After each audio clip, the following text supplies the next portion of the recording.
Welcome back to the Cutty and Govy show, our 101 episode last week prior to my trip. Govy was the 100th episode, and I got up to Philadelphia. It was an uneventful trip in terms of travel.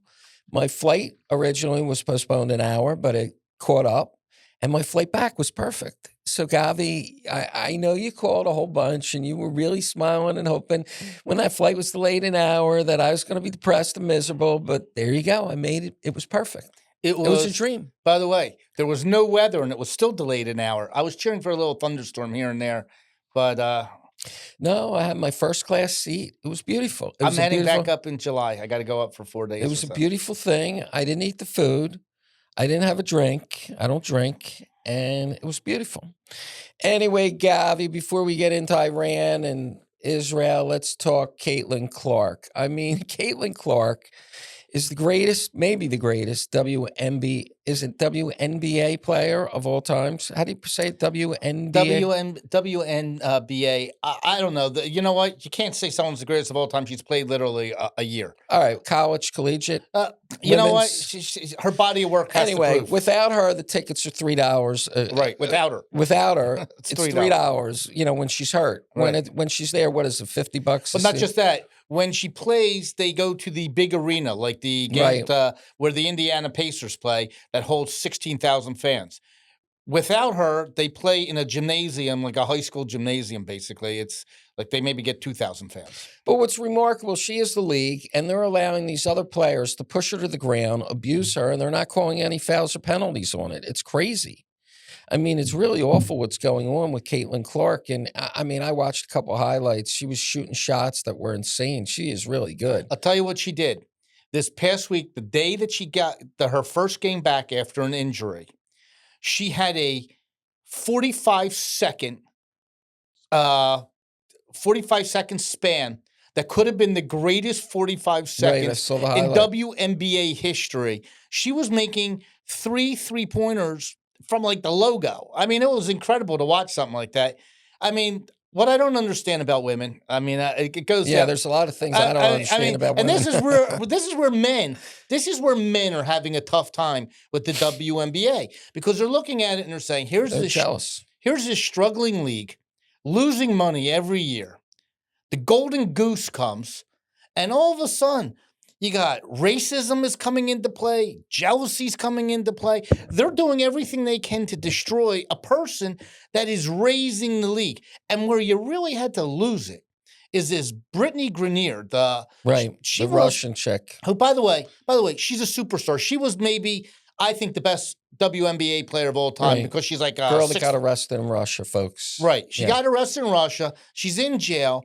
She all of a sudden needs America to rescue her. We have to trade one of the worst criminals of all time for her. And she sits down here and says, you know, effing white girl. I mean, give me a break. It's horrible. It's really bad. Anyway, so we're doing our show during this whole Israeli-Iran thing. And, you know, first subject I'd like to touch on, because it's a subject of controversy all the time. Everybody says the president doesn't have any real power. It's Congress, it's the Senate. I mean, when you think about what's going on here now, I mean, the president has all the power. I mean, it is Donald Trump's decision whether he, joins Israel and invades Iran. Nobody else's. I mean, they're talking the Senate, the Congress, but really it's up to Donald Trump. Presidential powers are awesome, what this guy can do. I think he's doing tariffs on his own. He can invade Iran on his own.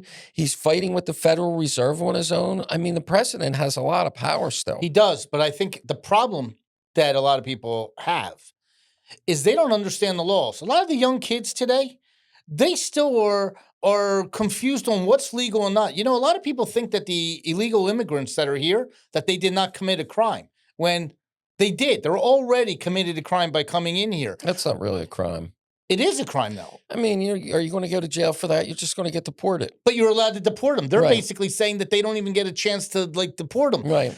I think that the Supreme Court now has to come out with rulings, because you don't want a liberal judge to sit there and say, wait a second, I want to stop all bombing in Iran. You don't have the authority to do that. For instance, they're trying to stop him from sending in the National Guard in, say, Portland, Right, Oregon. another presidential power. Except when they had Pete Hegseth up in front of Congress yesterday, the National Guard isn't going against people. It's there to protect federal buildings and ICE officers. So if you work for the government, the National Guard is there to protect you. I don't know what's so hard for people of Portland and Los Angeles to understand, but you're not going to go into a federal building and set it on fire and think nothing's going to happen. And I think that the Supreme Court should come up with a decision right now and sort of let the country know what his real powers are. And that way, I don't think he wants to challenge that because he wants to do whatever he wants to do and not have the Supreme Court set the guidelines. He just wants to, he wants to do his own deal. Right now, if he wanted to drop the bomb on Iran, do you think he needs to ask Congress? He doesn't think so. Or do you think he does?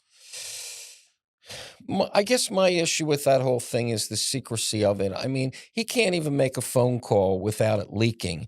So how is he going to discuss something that sensitive with Congress and it stays a secret? I mean, American lives are at jeopardy. When he took out that guy, Somalia. Yeah. I mean, we're not at a point that we have to ask everybody what we're doing. I mean, I think you vote a president and you got to trust the guy. I agree. Give it a shot. And you want to know what's crazy? CNN, that Caitlin Collins asked a question the other day.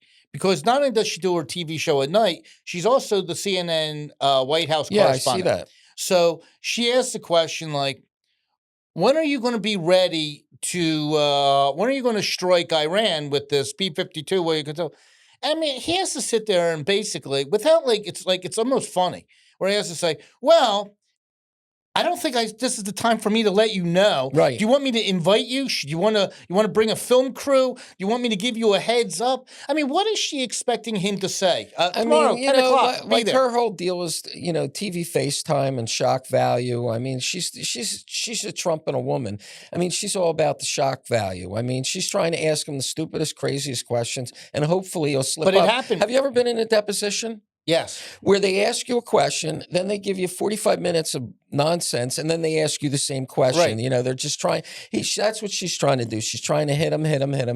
But where I understand where she's coming from is, don't forget, CNN was the network when they said we're going to raid Mar-a-Lago. Right. CNN was there. How was CNN? Well, they're all dead during the Trump administration. He's not going to give them the time of day. But I'm saying they were tipped off. Yeah. Roger Stone, they were tipped off. Navarro, they were tipped off. But you talked about the bomb, Govy. Do you think he should drop that bomb on Forte or whatever that nuclear site is, the mountain? My prediction, since I'm like Nostradamus already. You are. My prediction is he drops the bomb tomorrow afternoon. Why? Because Friday is generally is the news day of the week where it's real slow. The evening news, people have their weekends, they go out. It's really not going to be front page, even though it will be front page, but it won't. You can get away with it on the weekend. I think he's trying right now, the hospital, the bombing that Iran did to the Israeli hospital, I think that was like a trigger point for him. He knows he has to do something. Here's his two things he's making sure of. One, he wants to find out if Iran is in our country and can they attack us from within? Just like Israel has been, Mossad has been in Iran for 20 years. So don't you think Mossad, when they were building this mountain, has like detonation dynamite in this nuclear facility that they could blow it up at any time? Don't you think like the beepers, they have stuff hidden in this? I do. And I think that, what Trump wants to do is before he drops this bomb, I think he wants to say to them, to Bibi, he wants to say, can you do it without the bomb? I think he can. And if Bibi says, I think we can, I think Trump will try that first. And if it didn't work, the bomber's right there to go. But I do think that Trump is going to let Israel do it without the bombing first. And just say to Israel, I'll give you all the money, I'll give you all the defense. And I'll be there in case it doesn't. In case it doesn't work, I'm there. But let's see if you could do it first. I think that's going to be the game plan. Well, don't you think Trump has a problem because his entire 8 years as president, almost president again, he said, I was the only president that never got into a war. I kept peace. If he goes into a war, it ruins his whole gig. Not really, because if you go back from his whole gig from even 2012, right. He's on record saying Iran cannot have the bomb. Iran can't be nuclear. He said it he campaigned on it in 2015, 16, 17, 18. He hasn't changed one bit from they will not have a bomb on his watch. He does not want to be the president with them getting nuclear under his watch. Well, this big mother of all world bombs, has only gone down. It's never been used in battle. It's never been used in battle, only in practice. And they say it only goes down 200 feet. But it's going to be more than one bomb. I think they have 20, and that's all they have. But I think this is supposed to be like 3 or 4.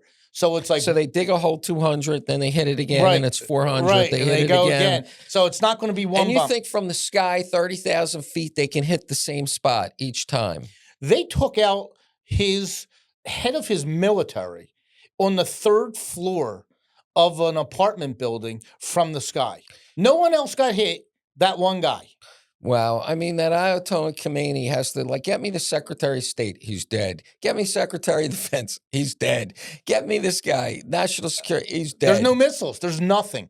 And by the way, there's no bomb shelters. Oh, I think they have plenty of missiles left. But they don't have any bomb shelters. The whole country. And by the way, just to let you know, one thing that's kind of crazy is they stopped the internet. Iran stopped that you can't get internet there. They brought Starlink up. Yeah, the Elon. Iranians are from Elon. So, again, I got to ask you a question. Does it make sense to you that Hitler and the Nazi Party, which is Elon Musk, why are they helping Israel so much? If he's Hitler and Elon Musk, Elon? No, Trump is Hitler, and if Elon is the Nazi Party, why are they helping Israel? Why would Hitler help Israel? Well, when Trump called Elon for Starlink for Iran, do you think Elon answered the phone? You miss me now? Yes, yes. But you miss me now, Donald? Yes, and you want to know something? The Iranian people, it's important to them. I don't think the United States is worried about the regime change because that doesn't work out for us. He's going to leave it up to them. So would you assassinate the Ayatollah Khomeini guy? I would try to capture him alive. How are you going to do that? If not, he's 86. You don't think he has a gun to shoot himself? By the way, you know that number 86? 86 the person? Yeah. Well, he's 86 years old. You could 86 him. Boom, done. This is what I think they should do. If Donald Trump decides the mother of all bombs in the mountain, if he picks that, did you see the Godfather movie where Michael Corleone killed the 5 heads of the other families at once? Yes. He did it at once. Right. So that's what they should do. The entire United States Air Force should go over to Iran at the same shot with the bomb and just blow the hell up out of the mountain, kill Ayatollah, kill all his people, all his, military men, kill his cabinet. And like Michael Corleone killed everybody at one shot. That's what Trump should do. You don't have to. Kill them all. All you have to do is have the one bomb. Drop the bomb there and it's done. Why? Because the whole country's done. They could take out their power grid, their water supply, their oil. They're at their mercy. So you want them to overthrow their own government. You don't have to do that. You're Donald Trump. You drop that big bomb, and the next thing you know, there's Iranians all over the United States killing people, capturing hostages, causing all kinds of havoc. Now, it's a big mess for Donald Trump. I think it won't be like capturing and killing. I think what you got to They let 20 million people into this country. How many of them are these Iranian terrorists? Well, what I think they're going to do, what I think they could do that will really put the United States on edge is these skyscrapers that you have in Miami, Sunny Isles, Florida, that are 55 stories high, 60 stories high. People are renting out these units. You can rent one for $10,000, $20,000 a month. No one asks you a question. You got a gorgeous, $8 million condo. You can go in there and bring explosives up there. You could do that in 20 buildings around the United States. And if someone gave you the word and said, I want you to detonate at 2:36 on Friday, I think if this country saw 20 buildings go down to the ground, and if Iran said, I got 10,000 other buildings I'm going to let go tomorrow unless you call off your guards, I think there would be a lot of panic in this country. Yeah. And a lot of people would say, don't do anything. Let's work it out. I mean, you still have people asking to negotiate. They don't realize the last time the head of Iran, he said, I'm building more places. I'm not negotiating. See you later. Well, if Kamala Harris or Joe Biden were president, what do you think would be happening right now with this Israeli war? Well, first of all, would Israel have gone in? No. They wouldn't have. No, because they could withhold ammunition and arms. They wouldn't have done the beeper thing. They would have been nervous about fighting the Houthis and Somalia. I think right now for Israel, that October 7th day, having Trump in office with Pete Hegseth and having Marco Rubio, I think is going to be the difference of liberating the whole Middle East, and peace can come. It's an opportunity now that has never been done before, and you got to take the shot. If Biden was president or Kamala Harris was president, Israel would be in a tough situation right now. I mean, it would be pretty tough considering Joe Biden, 100% of his decisions were auto pen. I mean, who would he decide to blow that mountain up by auto pen? So the last thing that's coming out lately in the next day or so, they have this illegal immigrant that they captured, and he committed murders, rapes, molested children, robberies, was deported already, several murders, by the way. But right before Biden's term was up, he had some policy. It's the cat thing where they're not allowed to return him to El Salvador because they're worried about his well-being. So we can't deport this guy. Now, who's they? The United States.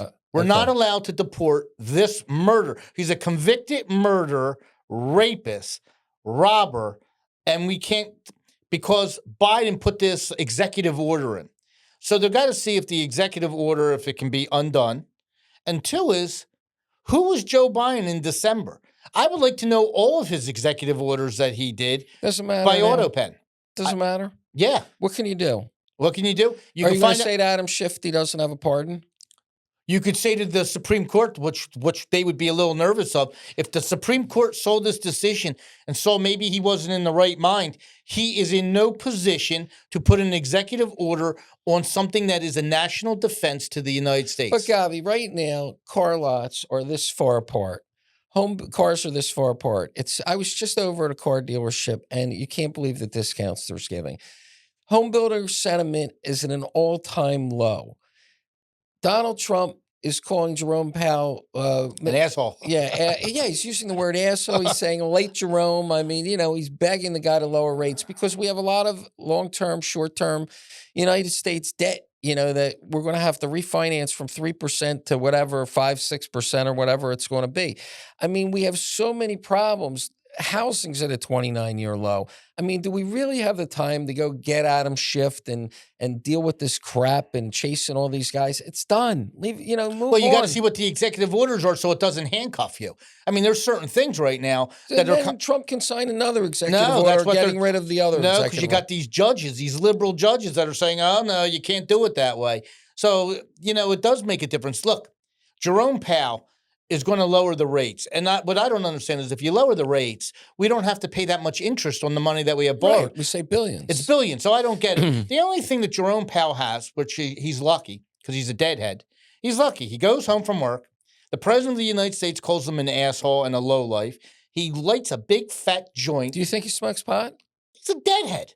He's sitting looks there. Like it. He's all... He'll smoke a big fat joint, listen to Going Down the Road, Feeling Bad, little Scarlet Begonias, and the guy's sitting there and his wife, and he's okay. He will be able to well, it's kind of a drag because it's pretty political. They voted 12-0. I mean, there's no unanimity like that. I mean, the entire Fed board voted. That you have independent Fed governors. It's pretty hard to believe that they voted 12-0 on the last increase. I think the next one they're going to get. All you have to do is open the newspaper. Every day there's another giant retail company going bankrupt. Restaurant chains. Well, the building business needs it. Oh my God, it's horrible. I mean, the building, and then the houses, and the loans, and the mortgages, and interest rates on credit cards, and I mean, it's a no-brainer. But I think that's coming. I think they're going to drop it a 0.5 point. When? I think they're going to drop it a 0.5 point September. Boy, I hope it's not too late. I mean, these car lots, it's insane how many cars are on these car lots. They'll be able to blow out these cars because the new cars come in October. Yeah. So. But, I mean, I'd rather spend the time trying to understand why Barack Obama lifted the sanctions on Iran. We're in this Iran mess now. Why did he lift the sanctions on them? Why did he give them back some prisoners? Why did he give them $400 million or whatever it was in pallets? I mean, do I know why? Why? Because he was a junior senator organizer, social organizer, neighborhood organizer. He got thrown in from a junior senator right into the presidency. He probably wasn't, everybody wanted him to do well. Everybody thought he would be of hope and prayer and everything and change. But as it turns out, he was inexperienced dealing with world leaders. You know, when you deal with a world But why leader. would if Iran is this big nuclear threat, why help them? Why they were broke? They had no money. He must really hate Israel. Because he thought he could say, "Listen, I'm not a fan of Israel's. How about we strike this deal?" He thought he could befriend Iran. He thought he could come in there. Barack Hussein Obama. And he thought, hey, one Muslim to another Muslim, can we do something? And I think that's what he thought he could do it by negotiations. And now he's finding out where what everybody else knew for 1,000 years. You can't negotiate. Yeah. Did you see that, for instance, the Palestinians are trying to get into Egypt right now to escape, and Egypt isn't letting them come in for oxygen? So what? Like, you got to sit there and say, you got Jordan, you got Egypt, Would you let them in? Well, you got. Do you want cancer in your body? But why I mean, why would you let them in? isn't any journalist asking why? I have no idea. I don't get that whole journalist thing. Why don't they ask why? I don't get this whole thing. Why don't they ask Egypt? Why don't they ask Turkey? Why don't they ask Syria, Lebanon? Say, what is so bad with these Palestinians that you won't take 10,000 a country? I have 20, no idea why this journalists don't do it. I mean, did you see The View with this Whoopi Goldberg? You know, we talked about That's Bethany. why their country's a nut. Yeah, we talked about Bethany Frankel and how great she looked in that bathing suit. You know, she did a little thing on the Hamptons the other day, which was pretty funny. That Bethany Frankel's just pisser. But this Whoopi Goldberg, do you hear her hate? I mean, she just well, she's a liar. She's a liar. I mean, so first of all, she's so racial. I mean, it's so bad. I mean, you're making $9 million a year. What's so bad about America? Wait, $9 million a year. Went out with the guy from Cheers, Ted Danson. Did a whole thing with Howard Stern. If you ever get a chance to look at that thing, but here's a person making $10 million a year, runs The View. She's the captain of The View, and she's basically telling the audience, the American people, that an African, I can't say African, a black in Iran is better off than a black in the United States. I mean, and you got to shake your head. By the way, and also gays, they kill you. They throw you off the building. So do you think that's choreographed to get, eyes on the show to like cause a controversy, a screaming match? Do you think that's all fake? I'm going to use one of your lines. You always used to say to your kids, you're allowed to go up to the red line. Dance on it. Just dance on it, but you can't cross it. Right. I think Whoopi Goldberg crossed the line here. Yeah. I think Bob Iger from Disney watched a lot of things. I'm sure he pulled her aside and said, "You look like an idiot. You're basically saying that the United States and all our demonstrations, that it's the same as Iran." Well, Michelle Obama's the same way. She hates America. Yes. I mean, all she does is bitch and moan about her life and how, she's, there's discrimination and this. I mean, you were first lady of the United States. Does it get any higher than that? You know what? I mean, you know what Bill Clinton said after he wasn't president? What was the worst part about not being president anymore? He said, I have to stop at traffic lights now. I mean, that was like his worst day. I'm stopping at a traffic light now. Right. But he still has, 40 Secret Service agents. And he's not driving. His guy's driving, stopping at a stop. But hate. I mean, these people are superstars and they hate America. What's a regular working person supposed to feel about America? Did you see that Arnold Schwarzenegger interview where he got on The View and he made them look like monkeys? So that's 2 days in a row. The View is a monkey. Why can't a camera crew go out there? You know what I would like to see on 60 Minutes? Show me the audience of The View. I would like to know, who are these fans of The View? Well, you wouldn't be in the audience, Govy. No, but wouldn't you like to know who are these people that look at Whoopi Goldberg? Housewives that live in the suburbs that are super liberal. I think they lost them, though. It's like when I come out of the gym on a Saturday, a gorgeous Saturday down here in Palm Beach, and there's thousands of people carrying signs saying, Trump is, no more kings. I'm like, really? You worked hard all week. This is how you're spending your Saturday. You think you're moving the ball? There's election day. Get in the election booth and vote them out. You oppose them, you don't like them, vote them out. Get rid of them. It's the stupidest thing in the world. And then you got these people in Congress, in the Senate. They're putting their hands on officers and on people. They're like, and then they complain. They're crying that, oh, you tackled me. You're touching a prisoner. You're not letting a prisoner go. I mean, it's bizarre. And I do think that I would like to know who these people are that follow The View. They went up to Sonny Houston the other day, the girl, and they said, how do you feel about that? You were you're the single biggest moment why Kamala Harris lost the election. When you asked her that one question, what would you do differently? And she couldn't answer. But I mean, do you think people like? What do you think Whoopi Goldberg or Joy Behar think about Donald Trump putting two flagpoles on the American flagpoles on the White House lawn? Do you think they object to that? They did. They did. And you know what they came back with? Oh, God. You know what they came back with? What? That a lot of presidents do things to the White House. Do you know Barack Obama took the tennis court and put two baskets up and made it a basketball court? Okay, I didn't care. That's fine by me. Someone took a thing and made a garden that you can, I think Michelle, that you could pick fruit. I'm okay with that. Whatever they want to do, you can do. It's their house for 4 years. If you want to put an American flag up on back, and by the way, I think Donald Trump paid for it. Right, he did himself. He paid for it on the thing.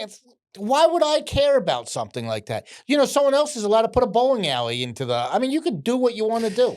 I saw this thing, where they were tearing up Melania Trump, that she has never been seen in the same outfit twice in all the time that she's been first lady. Do you have a problem with that? No. She's not getting it for free. Donald Trump wants to give her $2 million a year to go buy clothes. You think he cares? And I think she gets it for cost. Do you think so? Why not? Because they all hate her. She's never been on the cover of Vogue. I mean, none of these designers want her. The clothes that she has, yeah. They're still selling. They might not put it on there. The people that want to know, because don't forget, she's selling one-offs. She's not buying clothes that you get at the Gap. So if you want to go out and buy something for $10,000, okay, the people that want to search that out, they know where she got it, and that person's very happy. Right. They're not mass-producing her clothes. Right. Do you think she's got like 30 Birkin bags, they're Hermes Birkin bags? Do you think she has a direct line to, the guy in France or wherever they come from, to get them, where she doesn't have to wait in a line? She gets them like, boom. Let's put it this way. I want a black Croc. Let's put it this way. A pink one. So what's the guy? Arnault, the guy who is he's Louis Vuitton. Yeah. So he's Louis Vuitton, Dom Perignon. He's a mega. Right. Daniel Roth, second wealthiest guy in the world. Right. Kids are nice kids, by the way. Very nice kids. Right. He's a nice guy. You don't think Donald Trump with the trade that he could sit there and say, I want to put a tariff on champagne? I mean, I think if Melania Trump called up and said, I'm interested in a black Louis Vuitton bag, I think the guy would say, here it is. Right. He'd get it for him. Oh, and by the way, you know what that cost the guy? Like $300 or $1,500, right? I mean, what's he going to do? And he sells it for $100 grand, or with the ostrich. And her husband has the capability to. And by the way, Donald Trump, he slaps tariffs left and right. Not TikTok. He just went up to TikTok and said, all right, 90 more days. Well, I mean, there's too much going on in the world. How could he press them right now? I mean, Because he can. Right, he can. Again, presidential powers. It's unbelievable the power that this guy has. This is you. Here I have to listen to you. Every day you say to me, he's uninvestable. I can't invest. I can't invest in this market. I mean, things could be going great at 3:30 with you. He makes one comment. It's unbelievable. And the market can crash on him. Like, you got to. And by the way, have you ever seen a president on TV as much as him? Every day, it's exhausting. I mean, look, you're Tim Cook from Apple. Your stock is whatever it is. It was $275 or $250. And he starts screaming, you got to get out of China. So Apple moves all their stuff out of China to India. Okay. Now it's $200 or $218 or whatever it is. And then Trump puts a 40% tariff on India. How do you like run a company when he's doing stuff like this? Look, Tesla right now is doing, when he had the problems, it was like 240 it went down to. It's now what, 345? Yeah, 335. Yeah, it's coming back 330. You know that. But Elon's back in the saddle. He's back at work. He's sleeping on the factory floor. He's, fixing everything up. Starlink. He's got the Boring Company. He's got it all. Yeah. So, I mean, I think he's doing, I think you got, look, what he's dealing with right now is he's dealing with a party, first of all, Trump, the Democratic Party, is a wacky party. You got this guy, Tim Walz, who could have been the vice president. He's done. I mean, this Minnesota thing is finishing him. Well, he basically said the day before, get in their face, be a bully, do everything. This one Democratic state senator, to balance the budget, she was the deciding vote. And the next day, she gets killed. And by the way, the guy had a list of 50 other people. I mean, they're the ones that took it to another level. Maxine Waters, get in their face, this. I mean, the rhetoric that these guys would say is crazy. Well, anyway, Govy, we're down here in Florida, and our Florida Panthers won the Stanley Cup again, back-to-back years. Now, let me ask you a question. You're a hockey player. making, I don't know, 20 million a year, would you rather come to a tax-free state where you don't pay state tax, or would you rather be in New York or California where you're paying Well, 13% of your income on 20 million? Well, I'm going to give you a little statistic that's going to surprise you right now. Shoot. It used to be that the Florida Panthers were a horrible hockey team. Do they sell out that stadium? I assume they do now, yeah. But they were a horrible. Even when I first came down there, they were not only were they bad. Every team they played that would come in, they would sell out their building for the other team. So you would go there, right, they played the Flyers, it would be all Philadelphia, all Toronto, all Montreal, all Boston, all New York. Well, now it's the Florida Panther fans. And the crazy thing is, not only are they good and a feisty team, they went up to these younger kids and they said, okay, you can drive your Lamborghini, you can go to practice, you can then play around the golf, come home, your wife and kids are going to be happy here. There's no state tax. Or you could be in the gray skies of North Jersey at the Meadowlands, or be in St. Louis, or be in Edmonton or Ottawa. And you're like, hey, the winter goes by so much faster down here. And what do you work for, the tourism department? No, but I want to. Here's the stat that you want to know. Out of the last 6 Stanley Cups, 4 of them have been in the state of Florida. 2 by the Tampa Bay team, right? 2 by Florida. Yeah. So 4 out of 6 Stanley Cup winners are down here. I think it's because they are happy going to work, the season, you're mending your injuries. Why can't you say that about baseball? Baseball's a disaster because they play in the summer. That's true. They're not going through an inside stadium, though. No, baseball's outside.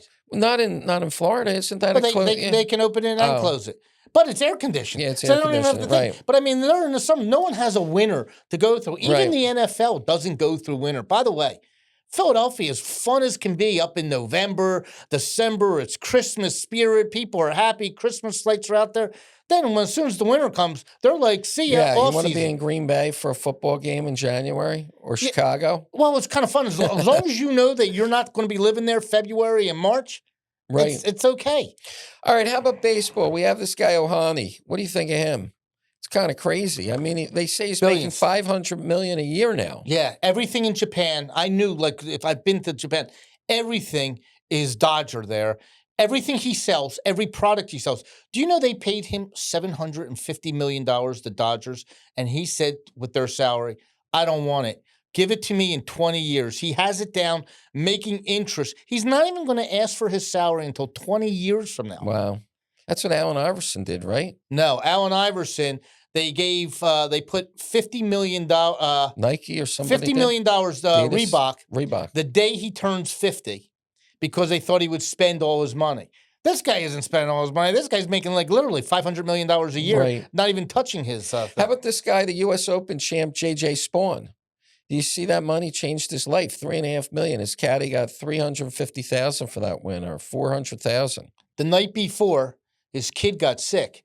He had to go to the CVS at 2:30 in the morning because she had like diarrhea and stuff. The guy comes out and shoots a 40 front. Horrible. Never. No one has ever won the U.S. Open shooting a 40 front, and then turns around and shoots a 32 back. But I'll tell you, what a great story. I watched that last day. That golf course was too hard. That's not even golf. I mean, that's ridiculous with a rough 6 inches. It is, but I'll tell you what it did do though. When a guy like J.J. Spawn wins the tournament, some people would say, he was lucky. But you know what? I can honestly say you can't be lucky if you win on that course 4 days in a row against the best players in the world. I'm going to take the other side of that. I'm going to take the other side of that argument. Okay. Because the great golfers play golf the way it should be played, chipping, putting, but if you're going to get him rough that you literally can't hit a ball out of, maybe a one-off guy like a J.J. Spawn is the guy that's going to win those kind of tournaments. Where Scotty Scheffler or Rory McIlroy, the true great golfers that are hitting pure shots. I mean, look at those greens. It was ridiculous. Well, you look at Scotty Scheffler. He missed like 6 putts like this last day. You want to know something funny?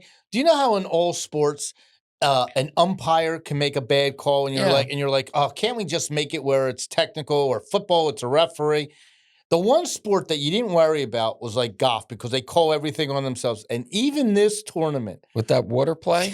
There's a water play. And here it is. It took someone else, not a player, to rule that he had to play the ball in a puddle.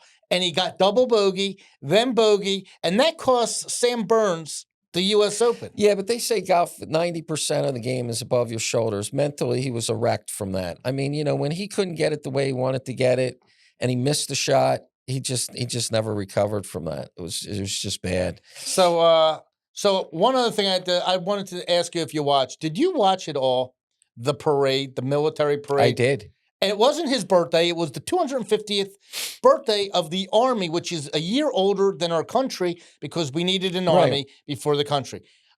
When I saw 22-year-old kids driving the tanks, waving to the crowd, seeing how we've been blasting our soldiers and our National Guard, to see how happy they were to show pride, and seeing little kids, 8-year-old kids, waving their American flag.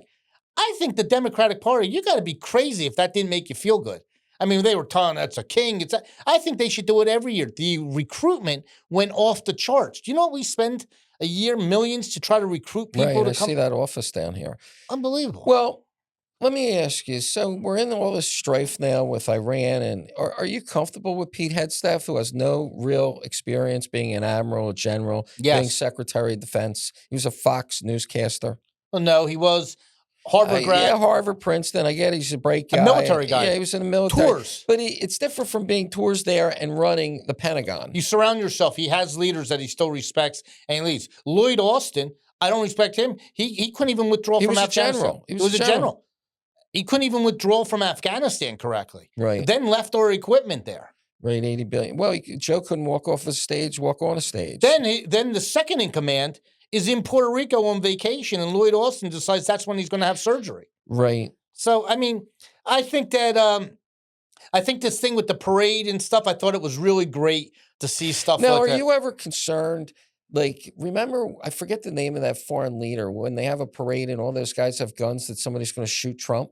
Like in those parades. Who was that for? Was it Saddam Hussein or somebody got shot? Look, Macron does it.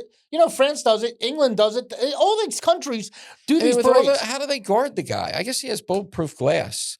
You see Bibi Netanyahu leaked out that Iran was the one that tried to kill Trump twice? I think Trump's a little mad at that because I think he got ahead of the story. Meaning, I think it's true, but I think that Trump didn't want it to come from Bibi because it makes the United States look bad that we're not breaking that news. But Bibi's sitting there saying, "Hey guys, it's a year. You had a year to come up with." So, do you honestly think that guy, that kid in Butler, Pennsylvania, was an Iranian agent? I think they were giving him money, and maybe they were paying him money, and they brainwashed him. I think they could brainwash him. But how did the Iranians then cremate his body and clean the roof of that building? How are they in charge of that? It's like they're not. I think our FBI and stuff covered it up for Iran. Yeah, maybe they were embarrassed. Maybe they thought that that's unbelievable that could happen. So try and get your head around that. How does Trump then trust anybody to discuss his plans if there's that big of a conspiracy? Again, didn't we say that when Netanyahu came to the United States and they said it was about tariffs, and I said to you they were discussing this Iran situation? He was the first leader that came here, and they said, "Oh, he's talking tariffs." He was talking that no one can listen on those phones to say, "Bibi, can you take him out?" And Bibi said, "Trump, you thought those beepers were great. Wait until you see what we got." So do you think the two of those guys get in a room alone, or there's other people in the room? I think maybe Pete Hegseth could be in the room. I think Vance will be in the room. Tulsi Gabbard, I don't think's in the room. What's going on with her? What is she? What's with these people? Like they lose their brains. I mean, you have the greatest job. You're head of the CIA, National Security Advisor, whatever her job title is, and she blows it. She makes that video. What's with these people? I don't understand. That's why I think he doesn't trust a lot of the people. Well, Israel. I mean, this was a 20-year deal. The Mossad is the Mossad. I mean, they have what they're doing, and I think that. And then you see other world leaders like Macron. Here's a guy. Just to put it to you, he decides that when Trump leaves the G7, he decides like he's going to now sit and say, "This is what I would like. I would like this." He's leaking information that he knows nothing about. Trump had to call him out on the carpet. I'm surprised Trump doesn't say to this Macron, because he's been a thorn in Trump's side. I would sit there and say, if you were in the United States your wife maybe would have been arrested for rape because she was his teacher. Was she? Yeah. Wow. He went to school with her daughter. They were in the same class. Wow. How old was he? He was like 15. And she was having sex with him? Yeah, I would. Yeah. Wow. Matter of fact, his parents, because it was a boarding school, complained and pulled their kid out of the school because of her. That's kind of a drag for him. That's the only person he's ever had sex with. He married her. Yeah. I mean, holy smokes, you're head of France, and what's she 70? What's she 73? Yeah, holy shit, you're an idiot. You know, come on. Like you went with her when you were 15, and that was it. And you could have anybody in the world. And so here's a supermodel from France. She would be arrested for rape. I mean, she literally what a knucklehead. Yeah, so I didn't know this. So now think about this guy. Like, don't you think like he can't all be there? He's jealous of Donald. I mean, he has a 75-year-old woman. He's in his, what, 40s? Donald's late 40s? got 3, 4 wives, all these prostitutes, Stormy Daniels. Well, would you want your world leader to be molested at 15 years old, and then your parents take you out of the school, but that's not enough? You still end up back with her? You marry her? Wow. You know, if there's no kids. That's a great way. They don't have kids. She's supposed to be a dude or something, right? But Macron doesn't have children. Right. Why? Because I think she was in menopause by the time they got married. Oh my God.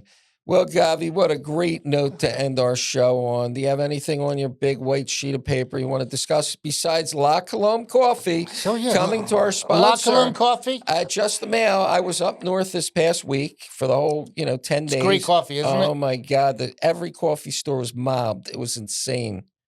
The grab-to-goes, the coffees, the espressos, everything was great.